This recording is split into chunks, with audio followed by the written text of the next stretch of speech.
Hello and welcome to this month's Masterclass. My name is Darcy Juarez and I'm here with Dan Kennedy for this month's Masterclass on advanced money math. Dan, I've heard you say that those that make the most money are the wealthiest, and who are the wealthiest are the ones who know their numbers inside and out, upside down, backwards, forwards. With so many numbers to look at, I'm excited for today's Masterclass and what we should be looking at. Can we start by looking at the different categories and types of money math that you talk about? Sure. I would back up for just a second to emphasize the point you just made. And that is those who know things rather than having opinions and beliefs about things tend to make a lot more money. Success in marketing is really about two things. It's roughly 50% about behavioral psych, okay? About how the people you are marketing to actually think, behave, etc. And 50% about math, which I call the math that's important, I call money math. And invariably, people who are easily stumped with their money math questions and don't know and start to guess and express opinions, right? So like if you ask most docs, dentist, chiro, et cetera, tell me about your efficacy at getting referrals. Mm-hmm. You will hardly ever get a money math answer. They will not say to you, well, we average 1.6 referrals per active patient per month. Okay, Mm-hmm. They won't give you an answer like that. They will say, we do great. Well, what's great, right? We don't do very well. Well, what's not very well, right? Mm-hmm. They don't know. And because they don't know the base answer, so if you press, well, what's your average per patient, per month, per quarter, per year? They don't know. Mm-hmm. Well, if you don't know that, now you can't dig in and see, do all the referrals come in the first 30 days of the patient's existence and then they fall off? Do they not come till 3 months later? So we need to do things to see they can't do anything because they don't know anything, Mm-hmm. right? And it's remarkable, really, that people can go years in their business and not know any of this, just like they didn't know it on day one. Mm-hmm. So the answer to your question then, so the list, I'll refer to it so I don't miss anything. So the first category of important information is predictive and trailing indicators. Mm-hmm. So what tells me about what is going to happen that I may want to intercede, Mm-hmm. right? What tells me has happened, which is less useful, but still can be useful, that I better fix. Mm-hmm. Okay? So that's a category. Related is present bank and future bank numbers. So most business owners, by the way, they kind of know their present bank number. Mm-hmm. So they will know what we sold today, this week, this month, how much money we took in. Okay? They won't know a future bank number. They will not be able, they will have nothing out of the revenue activity that allows them to either predict future activity or that actually represents a deposit into the future bank. Okay? Simplest example I always use is the restaurant owner can tell you what his revenue was this weekend. Mm-hmm. He won't be able to tell you how many complete contact cards they captured from first-time visitors including birthday information. They won't be able to tell you that because probably they didn't do it. Right? Well, that's the future bank. Okay, so like I bought something at Christmas shopping as we're doing this, and most retail is horrendous, in part because they have a labor shortage, so they're putting anybody, if you were, as Ron LeGrand always says, they're staffing with people too dumb to keep a job at Popeye's Chicken.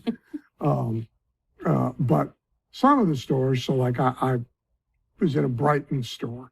You know what a Brighton is, right? Now, to be fair, it was empty. I'm the only customer. So whether this holds up under pressure, I don't know. But they were great.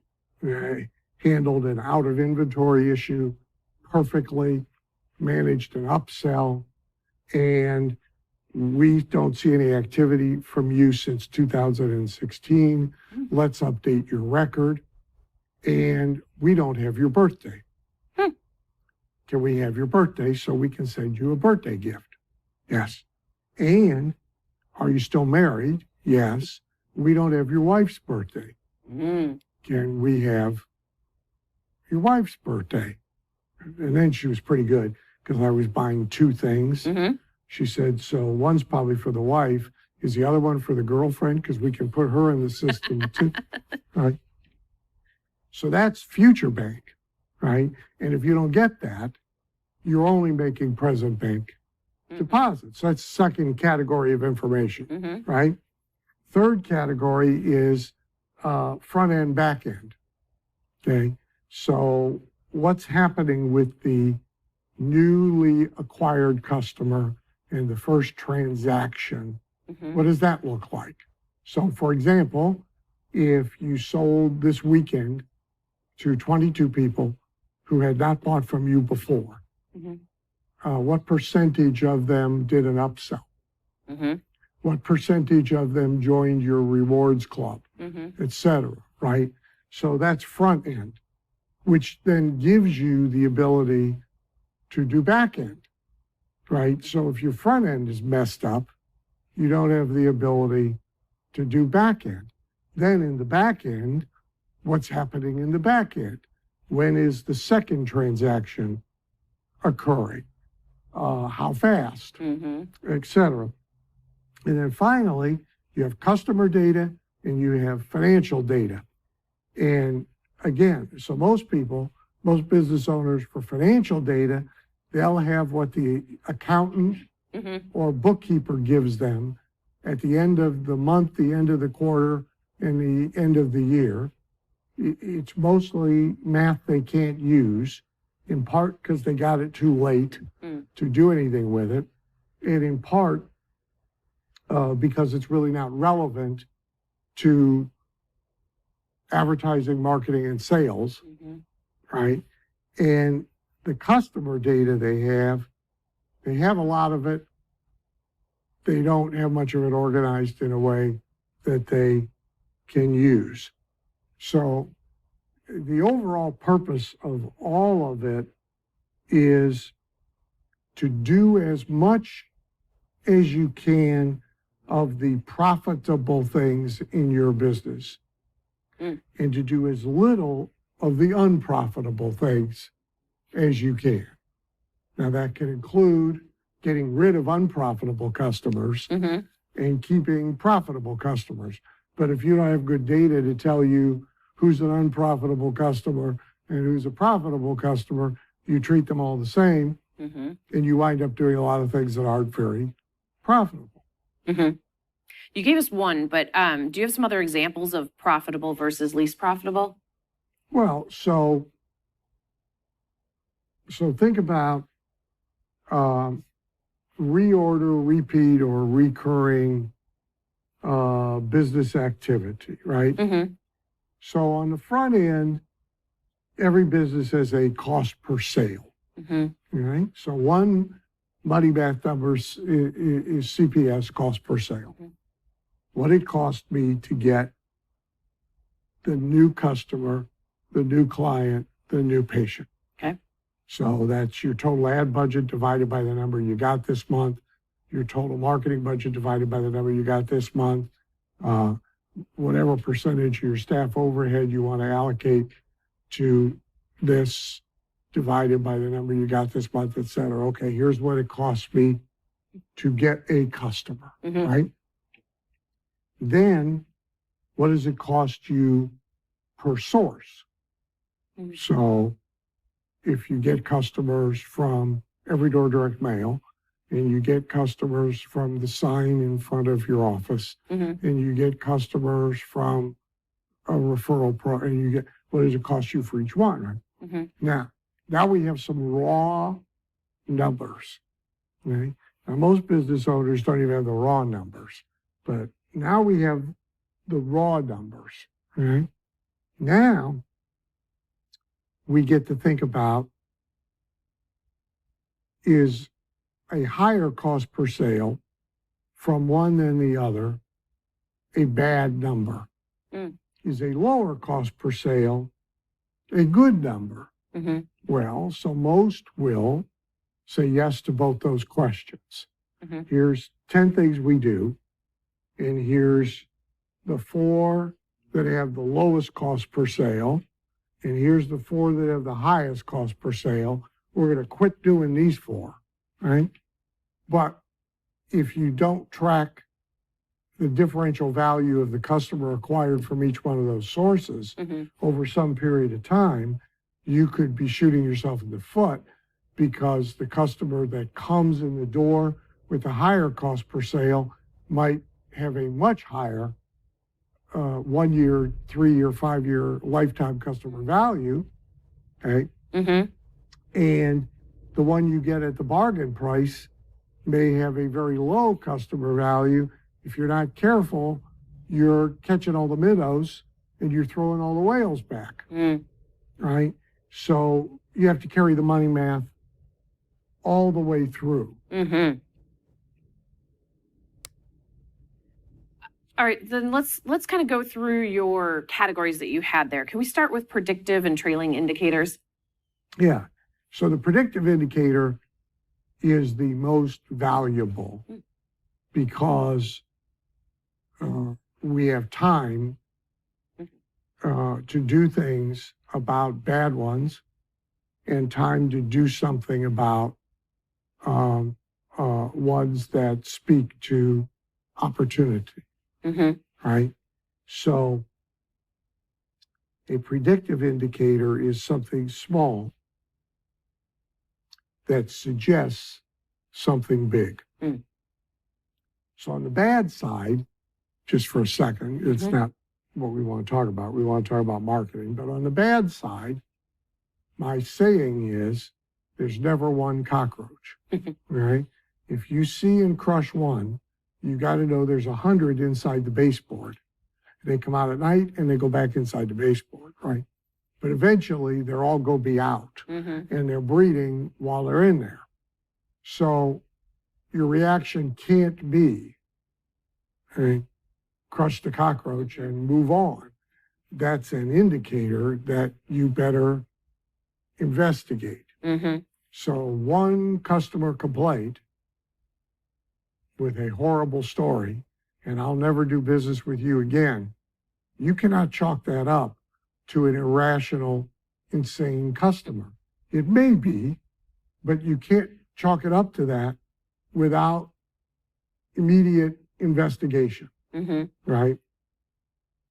If customers who historically make some kind of a purchase every 60 days and now are only making a purchase every 120 days, that's a predictive indicator of what's going to happen with the entire customer base, right?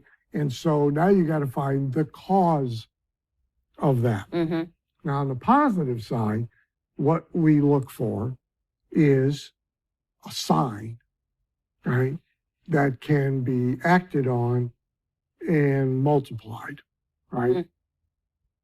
So one way in direct response we sometimes get that is with dry testing, which is illegal if you do it wrong. It's legal if you do it right. Okay. So you can't advertise. So simplistically, the FTC law on this and most state law is you cannot advertise a product that does not exist. Right? Mm-hmm.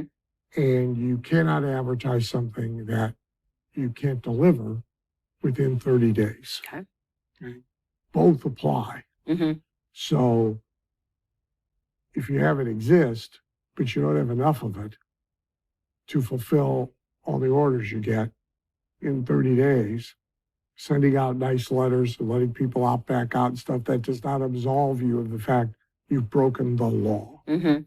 It's why when you do business with QVC, for example, they mandate a certain amount of inventory before they even know if you're going to sell it, right? Because of the law. Mm-hmm. So how am I going to dry test legally whether people are going to be interested in my product or service, right? Well, you can dry test free information all you want, Okay. right? Because you can fulfill any quantity of it because you can make it on a Xerox machine as you need it, right? And you can easily fulfill within 30 days and you're not taking any money, right?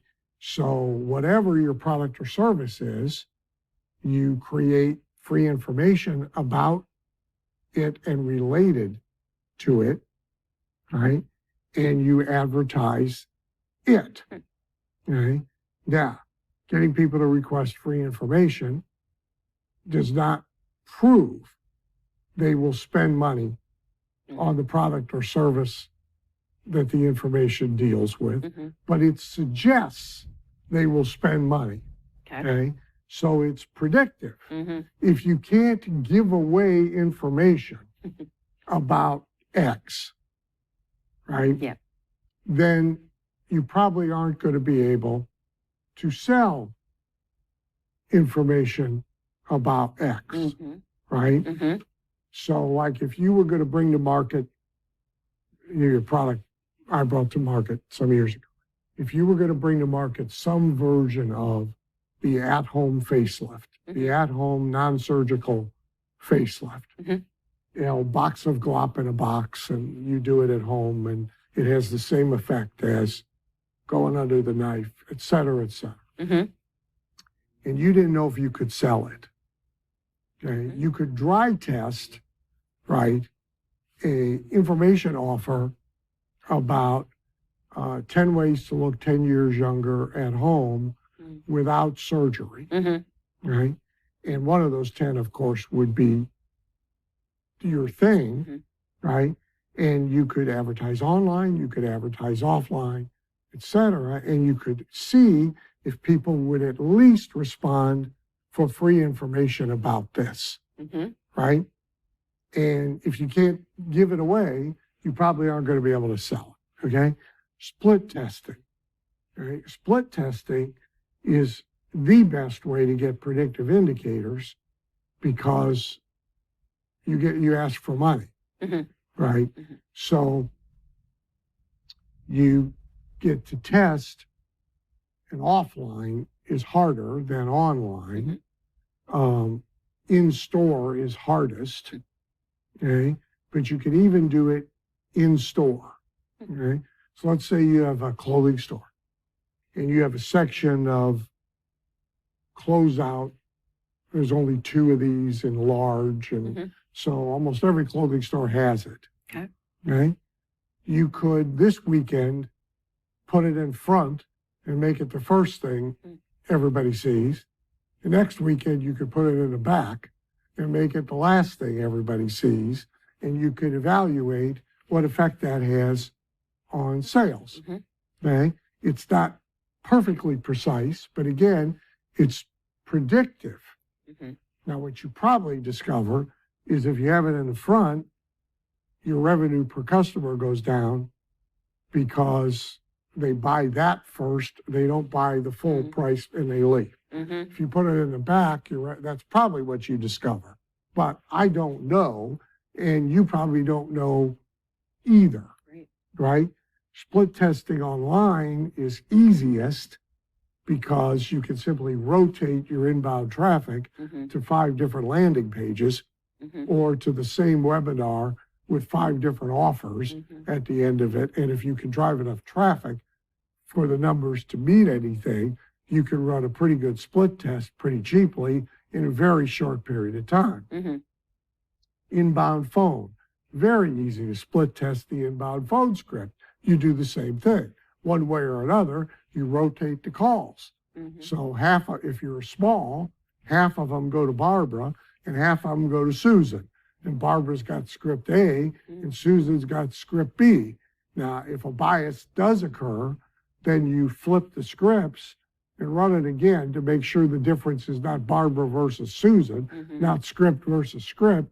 And when you're done, you have one script to keep and one script not to use. Okay? So split testing is the best way to get predictive indicators, right? A real focus group is a great way to get predictive indicators.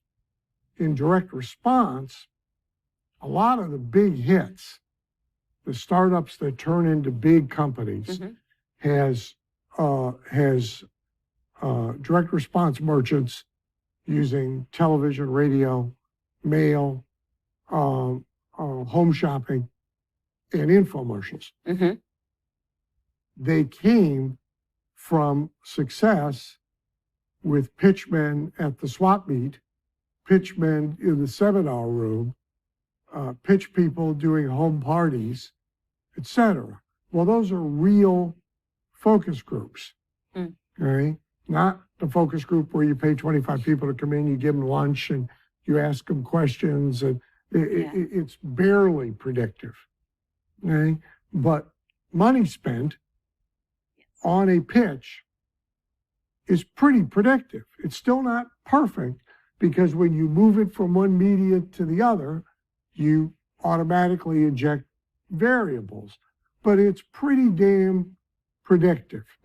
If that guy can gather a crowd at the state fair and hold them long enough to sell the $99 magic juice machine that you can, put a fish into and a watermelon and, the old SNL sketch. If he can do that there,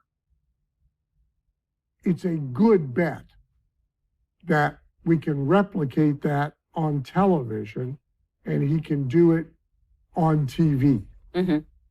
It's a pretty good bet we can do it as an online video and drive traffic to it, and it can work, right? So real focus groups. And if it doesn't exist, you go do it.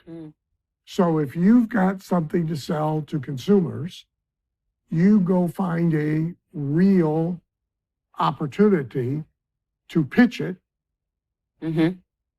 test this approach versus that approach, and see if you can sell it, right? You get Aunt Martha to put on a home party, and you go do a party. You go to the swap meet. You go where there's human traffic, excuse me, and you try and sell it, right? If it's B2B, you do the same thing. You gather a crowd somehow, and you stand up in front of them, and you sell it, okay? Halbert used to tell people, write your sales letter, and if it's for every band, go to a bar on Friday happy hour when there's a crowd of blue-collar folk like you want to sell it to, and offer to buy around for everybody if they'll let you read your sales letter to them out loud, ostensibly to get their opinion. And then you read it. And if nobody says, can I buy that? You go home and burn it and you start over, or you walk away. If somebody says, can I buy that? You say, gee, would any of the rest of you want to buy it too? And if 2 or 3 say yes, then you say, how much would you feel good about paying for it?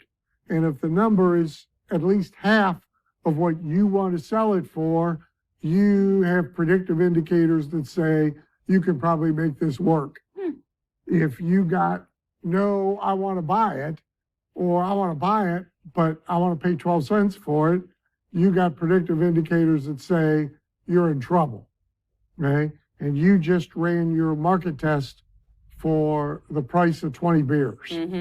Now, that's a real focus group, okay? Historical precedent, okay? People buy what they buy and have bought before. And one way or another, that's what you should be selling to them anyway, at least by analogy. Yeah, this thing is new, but it's actually just like this. Okay? So all the historical precedents in your category should be looked at. They should be considered, right?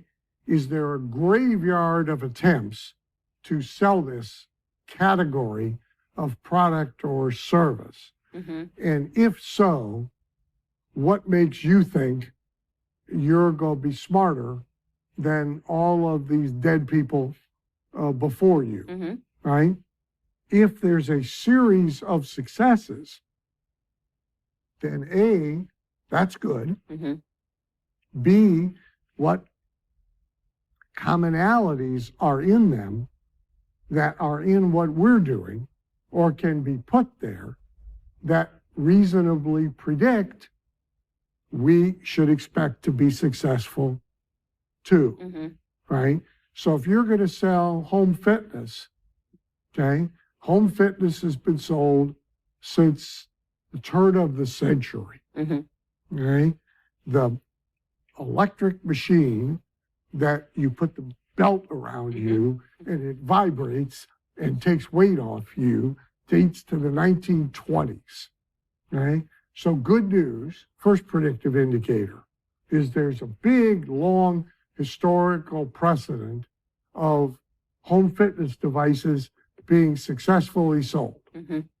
The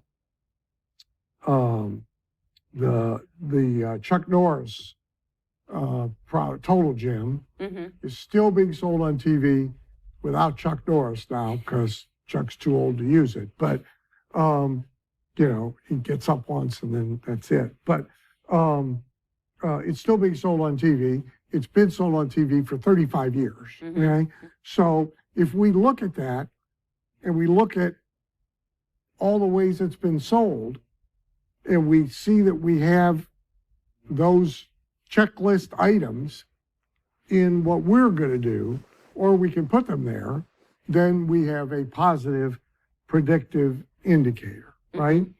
Our earliest numbers, okay, from our own marketing that give us a very raw cost per lead, cost per sale, right? Obviously, that's a predictive indicator.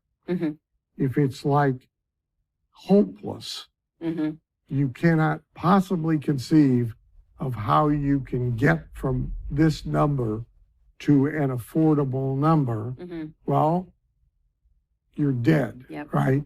If it's a number that says, well, okay, if we work on this, there's hope, right? And then last, a variable test that takes whatever you think is the biggest barrier to the sale away or almost away. Okay? So if price is it, they would buy this probably were it not for the price. Then you run your first test at a super low price that you know you would never sell it at, just to see if you're right. Okay, if the price is ridiculously cheap, they'll buy it. Okay, now I know I don't have a product problem. Okay, I have a pitch and price, or I have a group of prospects problem, right? So these are the predictive indicators, right, that you manage with. the most important thing to remember is that people buy what they have bought before. So the biggest predictive indicator of buying behavior is prior buying behavior. Right? So when the first SUVs were put on the road, a lot of people thought they were seeing something new. Mm-hmm. No, they're seeing a station wagon. The SUV is just a station wagon. It's bought for the exact same reason station wagons were. Okay? Mm-hmm. A lot of seating capacity, a lot of back-end storage capacity, and a big-ass door on the back that you can stuff stuff in through. Right? That's what it is. Mm-hmm. My 1983 Jeep Wagoneer was one of the earliest station wagons. They didn't call it a station wagon, and they didn't call it an SUV. It was probably the first SUV. Mm-hmm. Okay? But the first predictive indicator that people will buy SUVs is they bought station wagons. Right? Yeah. If nobody had ever bought station wagons, Mhm. you would be in a much bigger risk position coming out with SUVs. So your first predictive indicator that you want to look for and use is what have they bought? Okay. What are the specific numbers that you use most? So cost per lead, Mm-hmm. which in direct response really means cost per lead. How to get the hand raised for the first time, asking for more information, giving permission to be sold. Okay. Okay? So that's arrival at your landing page. Okay. That's request for your free information. The phone ringing. Mm-hmm. Okay? In retail people don't really think about this much and they don't measure it, but it's the person walking in the door. Mm. So when the chime rings on the door at the store, Yeah. that's a lead. Okay. Okay? Then is that a repeat customer or not? If it's not, that's your lead. And you want to total them up and you want to know what it cost you to get people in your door. Mm-hmm. So CPL is an important number. Okay. Okay. Then you have, in many cases, CPA, which is cost per appointment. Yeah. What does it cost to actually get to a selling opportunity? Okay. So they walk in the door, they say, no, I'm just looking. They wander around and they leave, only a lead. Okay. If we get them to stop and engage with us and have a conversation with us, and well, I'm kind of looking for a gift for Aunt Margie, and we get an opportunity to try and, so now we had a sales opportunity. We had an event, a sales event. Mm-hmm. If they come to the landing page and they go ahead and go through it and they watch our webinar, Mm-hmm. or they schedule a diagnostic call and show up, that's a sales opportunity. That's an appointment. What does it cost to get that? Mm-hmm. Right? Then you have cost per sale. So finally now, what did it cost you to make a sale? Mhm. So if you got $20 CPAs and you make one sale per 10, you have a CPS of $200, Mm-hmm. right? And whatever your lead cost was to get to the 10 appointments, Mm-hmm. you have that. Now you can try and improve conversion Mm-hmm. in order to bring the CPS down, Mm-hmm. and or you could try and improve cost per appointment in order to bring the CPA down, okay? Or you could try and improve cost per lead in order to bring the CPL down, being careful to track source Mm-hmm. of the lead. Then I'm very interested in present bank, future bank, okay? Because ideally we are making simultaneous deposits. Mm-hmm. So I'm interested in whether the business is organized to do that or not, Mm-hmm. right? And then I'm interested in long-term or lifetime customer value. Mm-hmm. Okay. So if you don't have lifetime, if you don't have a business where some percentage stay until they or you die, Mm-hmm. then you have to think about long-term customer value. But it's still LCV is its acronym. And whether that's a year or 2 years or 3 years or 5 years, what is that value, right? Mm-hmm. This is used to give us the most important money math number, which is maximum allowable cost. Mm. What will you spend in order to get a customer? Because this now determines everything I can do for you or everything you can do for yourself. It determines, can you send FedEx or can you only send mail? Mm-hmm. Can you have 22 steps in your follow-up sequence? Can you only have 8? Can you have inbound telephone room in America with people that speak English? Or do you have to put it in Guatemala and suffer that, right? Yeah. So maximum allowable cost dictates everything, right? And we get to that number and then we make all our decisions based on it. So most marketers tend to prefer spending as little as possible, right? Probably the first thing you hear. So why do you fight so hard for this? Well, because, first of all, if your business is properly organized for maximum monetization, for long-term or lifetime customer value, et cetera, okay, then when we get customers, we're investing, we're not spending. Mm. Okay, so compare it to the stock market. Mm-hmm. Okay, you've got $100,000 to invest today. You just inherited some money from your long lost aunt, and you're going to buy stocks. Mm-hmm. Are you going to go buy the 10 cheapest stocks available on the market today? No. Not if you have a brain. Okay, there's plenty of cheap stocks, by the way. Mm-hmm. Okay, there's dollar stocks, there's penny stocks, there's $8 stocks. Okay, there's plenty of cheap stocks. Okay, and you might as well throw darts. In many cases, they're quote quote pre-revenue. Mm-hmm. Okay, and if you throw enough darts, you would hit a winner now and then. But so Apple's a pretty expensive stock. Mm-hmm. Okay.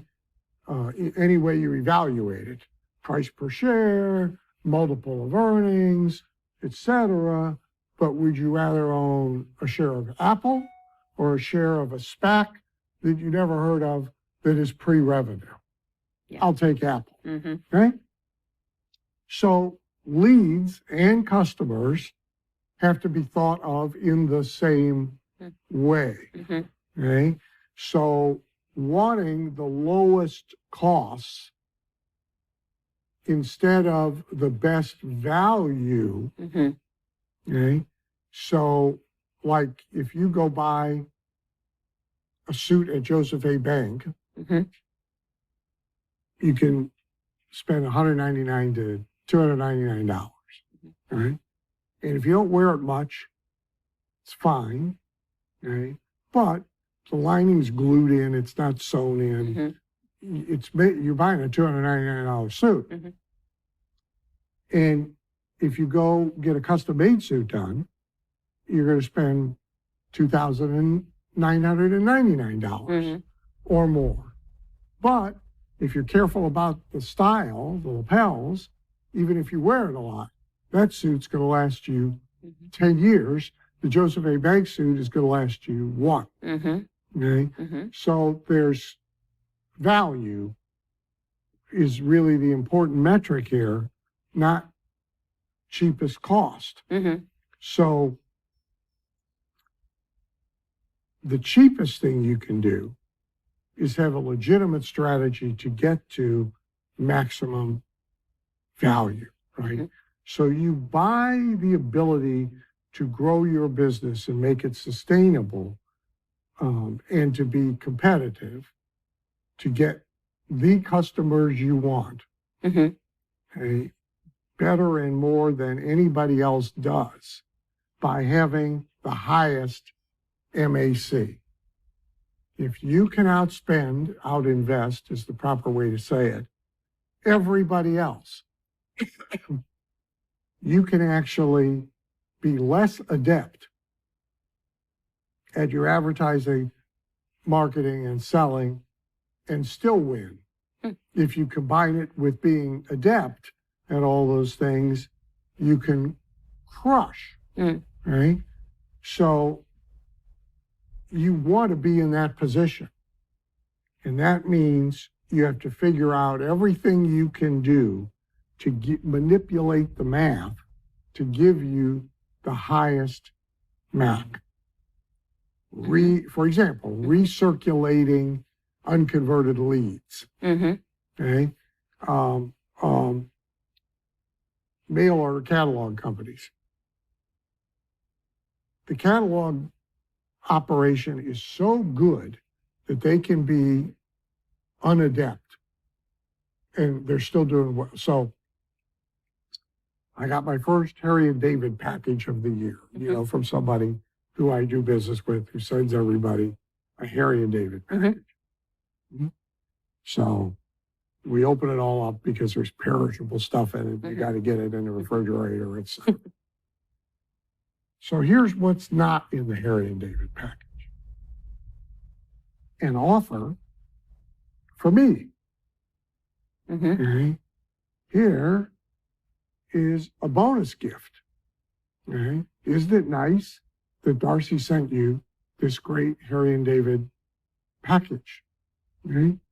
In addition to that, you can have 25% off and a free box of pears Mhm. if you buy another Harry and David package for yourself or as a gift for somebody within the next 30 days. Here's the coupon, here's the website with the code, and here's a mini catalog. Mhm. Right? Now they got a free ride on the gift you paid to ship to me for new customer acquisition. Mhm. This will allow them to spend more money over here on advertising to get new customers. Now they're so stupid, they don't do it. Mhm. Right? So with one thing, Yeah. I could walk into Harry and David tomorrow, which is owned now by 1-800-Flowers. So they're doing the same stupid thing with every company they own. Mhm. I could fix this and I could raise their maximum allowable cost significantly, then giving them a competitive advantage on the front end. And all I really did is one little thing to manipulate the math. So let's talk a little bit about customer data. How does that play in with money math? So what you are investing in when you get customers is the customers, Mhm. right? So most business people think about investing in their businesses. They think about place, people, Mhm. equipment, Mhm. inventory, and that's what their bean counters think about. Mhm. So all the math the bean counters do Mhm. is all about this. Is how the bank evaluates the business. If they go for a loan, okay, you get a little goodwill item on a balance sheet, okay, but it's meaningless Mhm. and it's out of a bean counter textbook. But really, all the money that Harry and David spent this year on TV, radio, online, Facebook advertising, Instagram, all the money they spent was buying the customer. Mhm. Okay? Therefore, we should want to know as much about the customers we're investing in and getting as we can possibly know, so we can invest sensibly, right? If you, again, I'll use a stock analogy. You're going to go invest your $100,000 and you're going to do it alone. You're not going to everybody do it, okay? You probably are going to want to know something about the 10 stocks you pick, right? Yep. Now, that may be walking around the mall and seeing which store has a line outside it, and that makes you decide to investigate Pandora. And I don't even know if they're publicly held, but you get the example, right?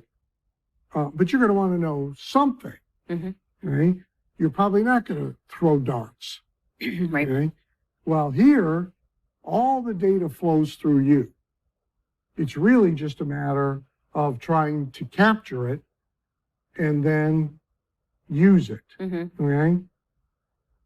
So it is possible to get rich sloppily, okay? Just mud against the wall, mass numbers, okay? The aforementioned catalog industry operates that way, okay? Another sin is they're really bad at list management. So they rent lists. So like Harry and David's going to mail their catalog to everybody that bought Omaha steaks. None of them purge the list they just rented with their own list, so they don't mail their own customer unnecessarily because they're already mailing to them. Yes. They don't purge that list for lost customers who quit buying from them. They just mail the whole list. Well, the waste is astronomical, right? So you can be sloppy, not disrespectful, but my client, Guthrie Renker, built a $1 billion company, Proactive, the acting club, being sloppy, okay? Using very little of the data, okay? Just literally advertising against the wall, direct response, finding as many places to put winning ads as possible and putting them into continuity, end of story. However, that's a big capital play, okay? Because you are investing in customers that have very low long-term value. You are churning and burning big numbers and skimming a little bit off the top, right? Yeah. If you can move 100 million customers through a system and net $1 a piece, great. And you can capitalize to do that. But if you're playing much smaller ball, with probably everybody watching us then you got to be concerned with getting customers who will stay and pay repeatedly or recurringly, okay? And you got to be concerned with getting customers who will ascend through a ladder of deeper and deeper engagement and higher price tiers. And you got to be concerned with getting some percentage of them who are customers for life, okay? Because they affect your maximum allowable cost to acquire them a lot. Therefore, you got to know which of my customers are these things and which aren't. And now, what's true about those that are that isn't true about those that aren't, so we can weight our investment to get more of these and less of these. Okay? So most ad spend is done sloppily. It's not done weighted, okay, in a discriminatory, non-inclusive way, okay, to attract more who have these necessary values after we get them. So I've heard you talk about differential value quite a bit, and you said that really that's kind of the most advanced of the money math. Yeah, and it's where all the money is. Mm. Okay? So it's least understood, and even when it's understood, it's least used. Mm-hmm. Okay? Now, again, if you are playing very big ball, you don't necessarily need to care. Mm-hmm. Mhm. But if you're playing small ball, then differential value is critical. Okay? You can't invest intelligently without it. Mm-hmm. You cannot treat all customers as being equal. Mm-hmm. They're not. Mm-hmm. Okay? If you have a hardware store and you sell a green egg barbecue grill this weekend to a woman who comes in and buys it, okay, and makes it clear she's buying it as a Christmas gift Mm-hmm. for her husband, and somebody else comes in and looks at all the different grills and talks to you about the grills, okay, and it's very clear this is a do-it-yourselfer person, Mm-hmm. and they're going to build a backyard pit with a grill in it, and you don't follow up after the sale on those two differently, Mm-hmm. you are an imbecile. Mm-hmm. Okay? Because she may never buy anything in a hardware store again as long as she lives. He buys this stuff all the time. Yeah. Somehow he came to you this time instead of going to Home Depot. Mm-hmm. The game is afoot, okay, to keep him coming to you. Yeah. Is that right? Yeah. So we're looking for differential value so we can invest differently front end and back end. Mm-hmm. Okay? So source and media. Mm-hmm. So like for a lot of marketers, Facebook is the cheapest way Yep. to get leads. And in some cases, even the cheapest way to get customers. Mm-hmm. Okay? And to get them, let's say, by sending a team out to trade shows, Mm-hmm. that's much more expensive. Yeah. But if we don't track the behavior after they're gotten of the customers over a period of time, the differential value of those customers and the ones we got from exhibiting at trade shows, Mm-hmm. okay, have a 1 year value of $10,000 and they cost us $2,000 to get. And the ones we got from Facebook have a 1 year value of $200 Mm-hmm. and they cost us $40 to get. We want to go do more trade shows. Yeah.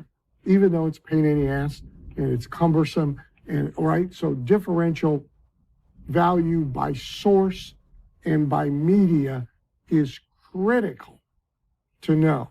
Mm-hmm. So you got to tag them as they come in by source, Mm-hmm. by the media from whence they came. Mm-hmm. And if you use different ads in the same media, you got to tag them by the different ads in that media. And then you got to follow them all the way through your business for some decided upon period of time, Mm-hmm. right? Mm-hmm. So if patients that come from source A, 80% of them refer. Mm-hmm. And patients that come from source B, hardly any of them refer. You got to calculate that into their differential value, and it's going to be pretty clear you should be spending all your money over here and none of your money over here. So source media, Mm-hmm. right? different initial offers or first-time purchasers. Okay? If they buy X, how do they behave over the next 6 months versus if they buy Y? How do they behave over the next 6 months? Right? And if there's a significant difference in value, okay, we may not want to be selling X. Yeah. Okay? So now external demographics. Okay? What is our external advertising bringing us demographically against our avatar demographics that we really want, right? So, if it brings us poor people and we need affluent people in order to sustain our business, then our raw numbers may look great, but actually the quality of what we're getting is horrendous, right? If it brings us people who only buy things when they're on sale, okay, versus people who buy things when they feel like buying, right? Then we have internal demographics. What do we got? What have we wound up with?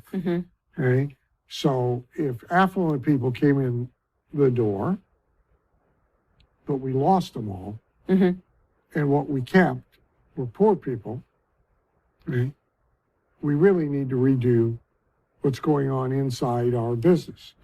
Because what we really want to do is keep the affluent people and get rid of the poor people, right? So we gotta think about that, okay? Special biases. We are looking in the data for the weird, exploitable bias that our top 20%, our top 5% in value customers have. Okay? That may be they all live in suburbs beginning with the letter S. If you found that, you don't even need to try and figure out why that is. Right. Okay? The hell with the reason. Right. What you need to do is weight your marketing spend into the suburbs that start with the letter S. Okay? For charities, so except for charities that conservatives will not give to under any circumstances, Planned Parenthood. Okay? Generally speaking, political conservatives give to charities at 3x plus the rate that liberals do. Okay. Okay? At least 3x, in some cases more. So I have this pro bono conversation with charities a lot. The food bank. Okay, where are you mailing? Well, we're mailing these zip codes. Okay, because demographically, they're the age of our donors. They're married. Most of our donors are married. And this is middle income and up. Okay, great. Is the zip code red or blue? Well, if we mail blue zip codes, we get 1/3 the money as if we mail red zip codes. Therefore, we ought not mail blue zip codes. It's pretty simple. Yeah, it's math. That's exactly the answer. Now, some weird bias, all the way to really weird to that's not so weird, can be found in almost any business if they will dig into their data. And once you find it, you can then start to try and exploit it. You look at sequence A versus sequence B in the development of the customer, right? What are we doing after the first transaction that works better or worse than doing something else in the development of the customer, right? And then last, knowing what your triggers are of retention, ascension, and value, right? Every business has retention humps where if you get them over this hump, they stay for another X number of months. If you don't get them over that hump, they're gone. Then there's another hump, some number of months down. You've got to know it so that you do something right before the spike of loss in order to get them over the hump, right? Now, the streaming business model is so fatally flawed and is gradually disappearing. Right? It's really turning into a bundle of cable TV. It's really what it's turning into. And here's why. Because the hump is like every couple of weeks. And the only way for them to get you over the hump is to have a bunch of new programming. Or you drop out and you go sign up over here to this other one for 2 weeks while you binge watch their new stuff. Well, that cost is prohibitive. The business model is hopeless. Okay? Most businesses aren't under that bad of a situation, but they have it, right? We know in our business, right? There's the Mifke hump, if you're using that strategy, okay, of the first credit card charge. Then there's, for us, it's always been live attendance at an event. Almost doesn't matter what it is. Fast start class, super conference, summit, doesn't make any difference. But if you can get them to one of those, you buy 6 to 12 more months of retention versus them not coming to one of those, which is why you need more than one event, right? So you got to know, in a lot of distance businesses, we will put in so I just did this in a private client's info business. I've done it before. He's got a significant spike in losses the second month of the credit card charge, okay? Which is month number 4. Okay. So now, in month number 3, arrives the big celebration package, okay, with your award plaque to put on the wall that you have completed your 3 months and you are now a poo-poo-poo. You are now out of probation and you are now a gold eagle. And here's your plaque, right? And here's your 6 gold eagle pins for your staff. And here's your party in a box, balloons, streamers, candy, food, to have your little office party celebrating your becoming a full gold eagle, right? And it all arrives in a big box the 3rd month, right? You are now a schmuck if you drop out in the 4th month, okay? So you don't. But our statistics say if you last till the 4th month, you last all the way to 12 before we have another loss spike. So I bought 8 months of recurring revenue with that box. If the box costs me $160, which it probably doesn't, I just paid $20 for each of my next months Mm-hmm. that I kept. Yep. A bargain, Yeah. right? So triggers of retention, triggers of ascension, what will cause a move up in engagement and money, Mm-hmm. okay? And you got to constantly be figuring that out. Oh, look, a bunch of them liked that, and we only did that once. Mm-hmm. Let's announce we're going to do it 4 times a year, right? Right. And then what trigger will increase their overall monetary value, Yeah. right? Right. And you then use all this information backwards to engineer what you do to get leads and where you get them from, what you do to make sales and who you make them to, and what you do after you make the sale to develop the customer. Wow. That is a lot to think about, but really gives a lot of stuff to be able to dig into and really create a path and to create a system and a strategy. So thank you, everybody, for joining us for this month's masterclass. We will see you next month.